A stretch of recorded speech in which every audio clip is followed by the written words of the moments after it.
Welcome to जी के current affairs point friends. I hope आप लोग अच्छे होंगे। तो वेरी वेरी गुड इवनिंग। तो आज मैं आप लोगों के लिए लूसेंट 500 का जो इसका पार्ट कितना था, आज इसका मैं 15th लेके आया हूँ। इसके पहले मैंने पार्ट 14 तक यानी 350 तक के सारे क्वेश्चन और ये सारे इम्पोर्टेंट फिजिक्स के क्वेश्चन है आपके नेवी एमआर 2021 के एग्ज़ाम्स जो होने वाले हैं उनके लिए। यदि आप चैनल पर पहली बार आए हैं तो यह आपके लिए काफ़ी अच्छा और प्लेटफॉर्म रहेगा, क्योंकि यहाँ जो तैयारी कराई जाती है इससे 80 to 85% क्वेश्चन आपके एग्जाम्स में सेम टू सेम आने वाले हैं। तो चलिए आज का क्लास स्टार्ट करते हैं टाइम को वेस्ट ना करते हुए। इसके पहले आप लोगों ने चैनल को सब्सक्राइब नहीं किया हो तो चैनल को सब्सक्राइब कर बेल आइकन प्रेस कर लीजिएगा, जिससे आप डेली वीडियो का नोटिफिकेशन आपको टाइम से मिल सके एंड आप का क्लासेस मिस ना हो, और जो क्लासेस मिस हुआ है उस क्लासेस को कवर करने का कोशिश कीजिएगा। तो चलिए आज का पहला क्वेश्चन जो स्टार्ट होता है, किसी चुंबकीय क्षेत्र में जब कुंडली को घुमाते हैं तो कुंडली में प्रेरित धारा पैदा होती है, इस सिद्धांत का उपयोग किया जाता है। चलिए, विद्युत जनरेटर बनाने के लिए, वैद्युत वाटमापी बनाने के लिए, वैद्युत मोटर बनाने के लिए, या विद्युत चुंबक बनाने के लिए। तो बेसिकली इस क्वेश्चन का जो सही जवाब हो जाएगा वो क्या होगा, तो किसी चुंबकीय क्षेत्र में जब कुंडली को घुमाते हैं तो कुंडली में प्रेरित जो धारा पैदा होती है, इसे वैद्युत मोटर बनाने के लिए इसका उपयोग किया जाता है। याद रखिएगा, विद्युत मोटर बनाने के लिए इसका उपयोग किया जाता है। नेक्स्ट क्वेश्चन की तरफ बढ़ते हैं। उपकरणों को किससे घेर कर उन्हें बारहवा चुंबकीय प्रभाव से बचाया जा सकता है। मतलब किस चीज़ से घेर कर उसको बारहवा चुंबकीय से बचाया जा सकता है। तो चलिए इसका जो ऑप्शन दिखाते हैं, पहला ऑप्शन है रबर की शील्ड, दूसरा ऑप्शन है लोहे की शील्ड, तीसरा ऑप्शन है कांच की शील्ड या पीतल की शील्ड। तो बाहरी उपकरण से बचाने के लिए कौन सी शील्ड लगाया जाता है, बाहरी प्रभाव चुंबकीय प्रभाव से बचाया जा सकता है। तो रबर की शील्ड लगाने से उपकरणों घेर कर बाहरी चुंबकीय प्रभाव से बचाया जा सकता है। नेक्स्ट क्वेश्चन की तरफ चलते हैं।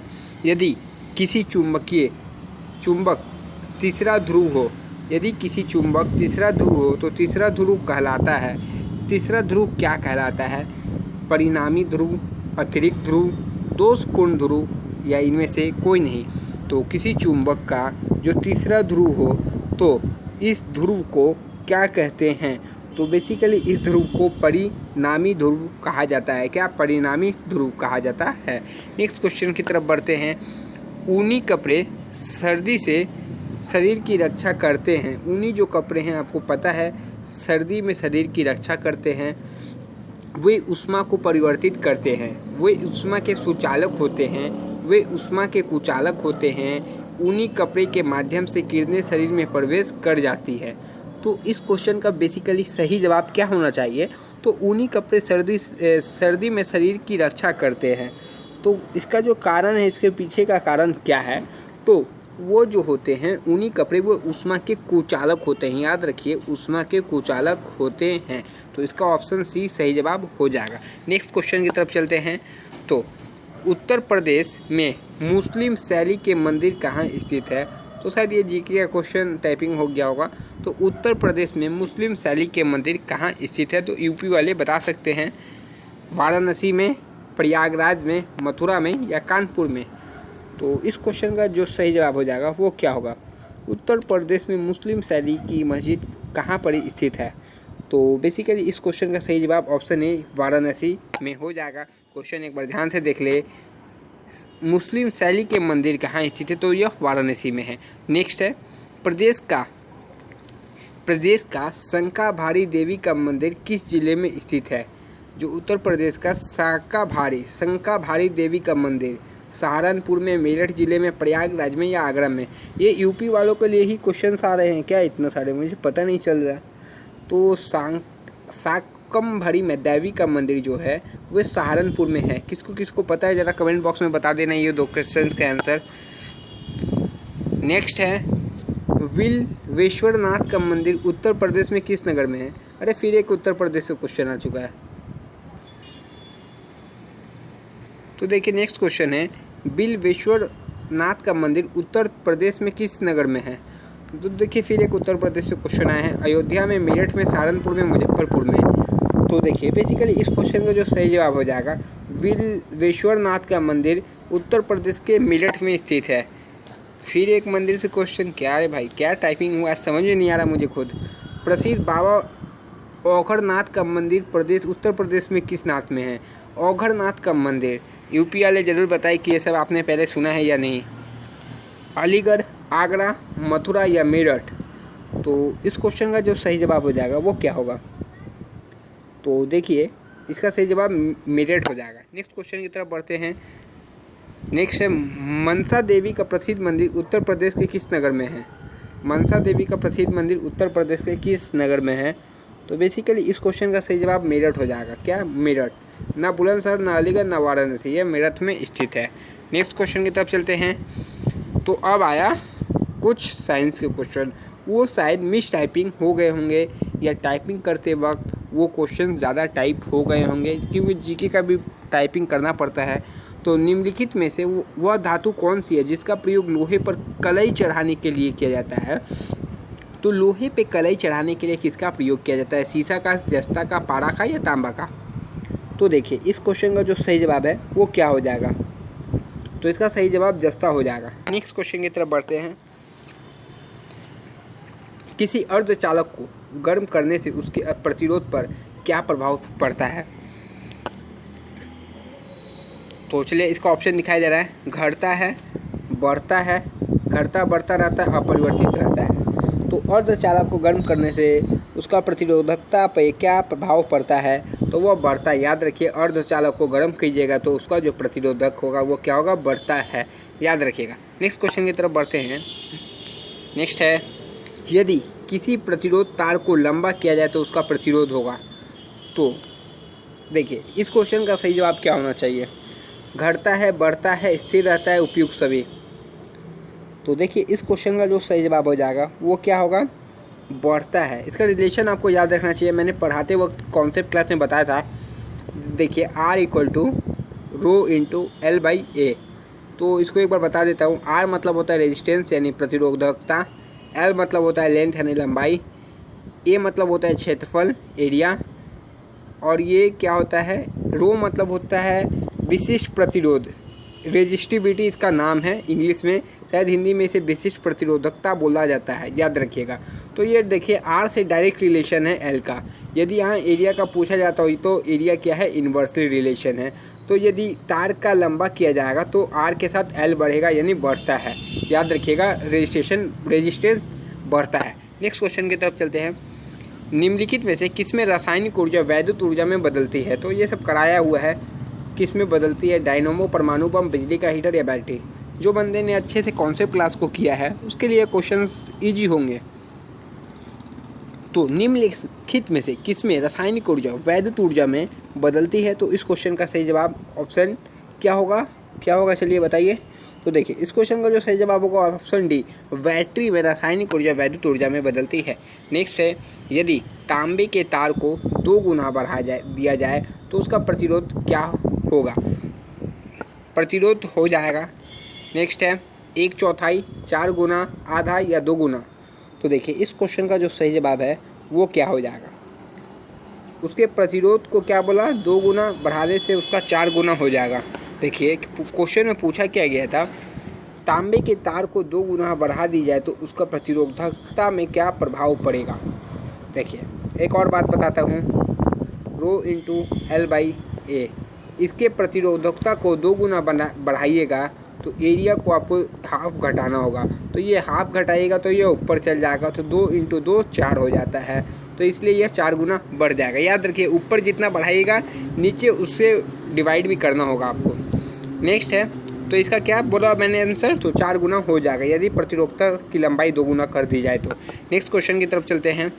वैद्युत आवेश को भंडारित करने के लिए, अच्छे से सुनिए, वैद्युत आवेश को भंडारित करने के लिए प्रयुक्त उपकरण को क्या कहा जाता है?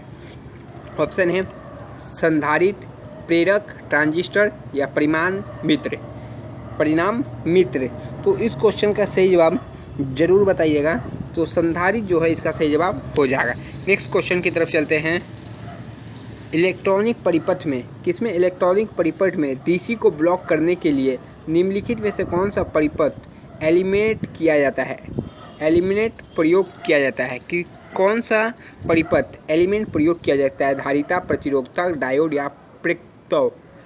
तो इस क्वेश्चन थोड़ा एडवांस क्वेश्चंस में हम लोग मूव कर रहे हैं। तो इलेक्ट्रॉनिक परिपथ में डीसी को ब्लॉक करने के लिए कौन सा परिपथ का प्रयोग किया जाता है? तो देखिए इस क्वेश्चन का जो सही जवाब हो जाएगा वो क्या होना चाहिए? तो वो आपका धारिता होगा। क्या? धारिता। तो चलिए नेक्स्ट क्वेश्चन की तरफ बढ़ते हैं। टेप रिकॉर्डर को निम्नलिखित में से किस चीज़ की समीप नहीं रखा जाना चाहिए? तो टेप रिकॉर्डर को किसके समीप नहीं रखा जाना चाहिए? चुंबक, घड़ी, रेडियो या बिजली का स्विच बोर्ड। तो देखिए इस क्वेश्चन का जो सही जवाब हो जाएगा, टेप रिकॉर्डर को किसके समीप नहीं रखा जाना चाहिए? तो किसके समीप नहीं रखा जाना चाहिए? इसको चुंबक के समीप नहीं रखा जाना चाहिए। नेक्स्ट क्वेश्चन है, चुंबक क्षेत्र की तीव्रता होती है। तो चुंबक क्षेत्र की तीव्रता होती है मीटर पर एम्पियर, मीटर पर वोल्ट, वोल्ट पर धारा या एम्पियर पर मीटर। तो इस क्वेश्चन को जो सही जवाब हो जाएगा वो क्या होगा? एम्पियर पर मीटर होती है चुंबक क्षेत्र की तीव्रता, याद रखिएगा। नेक्स्ट क्वेश्चन की तरफ मूव करते हैं। एक फोटो सेल में प्रकाश ऊर्जा को परिवर्तित किया जाता है। फोटो सेल में जो प्रकाश ऊर्जा को परिवर्तित किया जाता है रासायनिक ऊर्जा में, स्थित ऊर्जा में, विद्युत ऊर्जा में या उष्मा ऊर्जा में। तो देखिए इस क्वेश्चन का जो सही जवाब हो जाएगा वो क्या होगा? विद्युत ऊर्जा में परिवर्तित किया जाता है। नेक्स्ट क्वेश्चन की तरफ चलते हैं। ट्रांजिस्टर के समविचरण में किस वस्तु का प्रयोग किया जाता है? ट्रांजिस्टर के समविचरण में ताम्र का, एल्युमिनियम का, रजत का या सिलिकॉन का? तो देखिए इस क्वेश्चन का जो सही जवाब हो जाएगा, ट्रांजिस्टर के समविचरण में किसका प्रयोग किया जाता है? तो वो सिलिकॉन का प्रयोग किया जाता है। नेक्स्ट क्वेश्चन की तरफ बढ़ते हैं। तंतु प्रकार के प्रकाश बल में प्रयोग की गई अधिकांश विद्युत शक्ति प्रकट होती है अवरक्त किरणों के रूप में, विद्युत ऊष्मा के रूप में, परावैंगनिक किरणों के रूप में, उपयुक्त में से कोई नहीं। तो देखिए इस क्वेश्चन का जो सही जवाब होना चाहिए, तंतु प्रकार में प्रकाश बल में प्रयोग की गई अधिकांश विद्युत शक्ति प्रकट होती है कब? विद्युत ऊष्मा के रूप में प्रकट होती है। नेक्स्ट क्वेश्चन की तरफ चलते हैं। धातु तार में वैद्युत धारा का प्रवाह किसके कारण होता है? धातु तार में वैद्युत धारा का प्रवाह किसके कारण होता है? प्रोटॉन, इलेक्ट्रॉन, छिद्र या आयन? तो देखिए इस क्वेश्चन का सही जवाब क्या होना चाहिए? तो यह बेसिकली इलेक्ट्रॉन के कारण होता है धातु तार में वैद्युत धारा का प्रवाह। नेक्स्ट क्वेश्चन की तरफ बढ़ते हैं। बिजली का बल्ब में क्या भरा होता है? बिजली के बल्ब में क्या भरा होता है? कार्बन डाइऑक्साइड, नाइट्रोजन, ऑक्सीजन या आर्गन? तो अच्छे से सोच समझ के आप अपना आंसर चूज़ कीजिए। तो बिजली के बल्ब में आर्गन भरा होता है। क्या? आर्गन की मात्रा बिजली के बल्ब में पाई जाती है, आर्गन भरा भी जाता है। नेक्स्ट है विद्युत बल्ब का फिलामेंट किससे बना होता है? नाइक्रोम का, तांबा का, टंगस्टन का या शीशा का? तो देखिए ये बेसिकली आसान क्वेश्चन हो गया आप लोगों के लिए। विद्युत बल्ब का फिलामेंट किसका बना होता है? तो इस क्वेश्चन का जो सही जवाब हो जाएगा वो टंगस्टन का बना होता है विद्युत बल्ब का फिलामेंट। नेक्स्ट क्वेश्चन की तरफ चलते हैं। नेक्स्ट क्वेश्चन देखिए, और आज का आखिरी क्वेश्चन, फिर मैं 2 से 3 क्वेश्चन होमवर्क दूंगा। ट्रांसफार्मर के क्रोध के लिए सर्वोत्तम द्रव है। तो ट्रांसफार्मर के क्रोध के लिए जो सर्वोत्तम द्रव है वो क्या है? मृदु इस्पात, स्टेनलेस स्टील, नरम लोहा या कठोर स्टील? तो देखिए इस क्वेश्चन का जो सही जवाब हो जाएगा वो क्या होगा? तो यह नरम लोहा हो जाएगा। ट्रांजिस्टर के क्रोध के लिए सर्वोत्तम द्रव क्या है? वह एक नरम लोहा है, सर्वोत्तम द्रव। तो आज का 4-5 क्वेश्चन होमवर्क में ले लीजिए आप लोग। तो होमवर्क के क्वेश्चन इजी क्वेश्चंस है। वर्क जो है उसका आपको यूनिट बताना है, कार्य का। वर्क का बताइए, पावर का बताइए। पावर मतलब शक्ति होता है। ल्यूमिनस इंटेंसिटी का बताइए, रेजिस्टेंस का बताइए, और एक मुझे किसका बताइए? एक मुझे चार्ज का बताइए। 5 यूनिट मैंने बता दिया। जो मैंने बताया फिर रिपीट नहीं कर सकता, मैं खुद भूल गया। तो आप लोगों ने सुना होगा तो याद है। वर्क, पावर माने कार्य शक्ति, ल्यूमिनस इंटेंसिटी बताया, और क्या बताया था? और 2 कुछ बताया, उसका यूनिट बता दीजिएगा।